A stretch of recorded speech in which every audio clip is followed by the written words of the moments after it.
Another day, another basketball stories na naman ang pagkukwentuhan natin. At ngayon nga ay pag-uusapan natin ang balitang kakatakutan na nga po ngayon ang Los Angeles Clippers at ang balitang may magbabalik na nga po ngayon sa Los Angeles Lakers. Dahil nga po sa pagkatalo ng Los Angeles Clippers sa kanilang game kahapon laban sa Portland Trail Blazers, ay malaki na nga po ang posibilidad na maging ika-9 seed na lamang sila sa West kung saan kakailanganin nga po nila makipagsapalaran sa darating na play-in tournament. Kailangan nga po nila dito na manalo ng 2 game para makaabante sa playoffs. At una nga po nila ditong posibleng kalabanin ay ang Golden State Warriors at kapag natalo nga po nila ito ay haharapin naman nga po nila ang matatalo sa pagitan ng Phoenix Suns at Portland Trail Blazers. Pero bagamat man nga po medyo tagilid ang kalagayan nyo ng Clippers ay marami pa rin nga po ang naniniwala na makakapasok sa playoffs ang kanilang kupunan.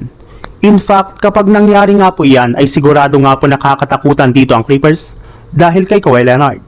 Napatunayan na nga po nito ng mga nagdaang taon na delikado nga po talagang kalaban si Kawhi sa isang 7-game series.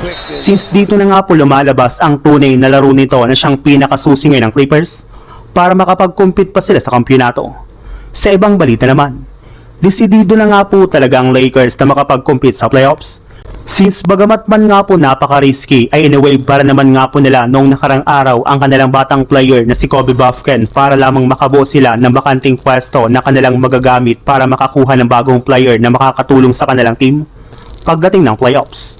At dahil nga po balak ng Lakers na paglaruin ang kanilang last player sa postseason, ay inaasahan nga po na kukuha sila dito ng mga player na pinapayagan ng liga na maglaro dito o yung mga player na in-wave bago ang buwan ng Marso.